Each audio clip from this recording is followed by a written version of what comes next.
इस बीच राहुल गांधी नोटबंदी पर प्रेस कॉन्फ्रेंस कर रहे हैं, सीधे सुनते हैं। 50 परिवारों के लिए प्राइम मिनिस्टर ने ये यज्ञ किया है।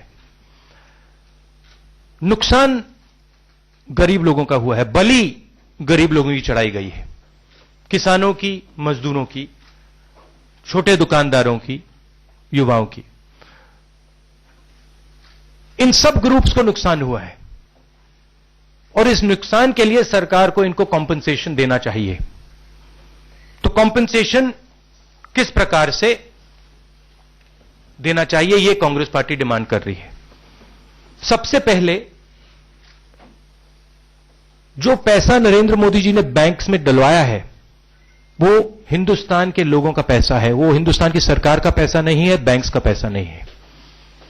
तो जो लिमिट लगाई गई है 24,000 रुपए की, उस लिमिट को अब आप हटाइए, क्योंकि इस लिमिट से आप हिंदुस्तान की फाइनेंशियल इंडिपेंडेंस छीन रहे हैं, हमारे लोगों की फाइनेंशियल इंडिपेंडेंस आप छीन रहे हैं। उनकी फाइनेंशियल इंडिपेंडेंस उनको आप वापस दीजिए। दूसरी बात, किसान को जबरदस्त चोट लगी है, किसान का आप कर्जा माफ कीजिए और 20% एमएसपी पे आप बोनस दीजिए, जो उनका अभी पिछले 2 महीने में नुकसान हुआ है। बीपीएल परिवार की हर महिला को आप 25,000 रुपए दीजिए, उनके बैंक में, उनके अकाउंट में आप डालिए। मनरेगा के दिन और दिहाड़ी को आप दुगना कीजिए। और आखिरी बात, जो हमारे छोटे दुकानदार हैं जिनको जबरदस्त चोट लगी है, सेल्स टैक्स और इनकम टैक्स में उनको 50% छूट दीजिए। तो ये हमारी मांगे हैं।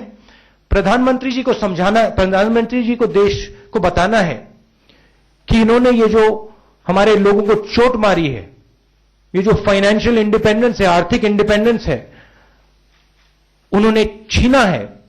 इसका कारण क्या था? काले धन की बात की थी, उन्हें बताना है कि काला धन कितना आया। उन्होंने कहा था कि जो लोग स्विस बैंक अकाउंट्स रखे हैं उनके नाम निकालेंगे। स्विस सरकार ने नरेंद्र मोदी जी को लिस्ट दे रखी है सब लोगों की जिनके पास स्विस बैंक अकाउंट है।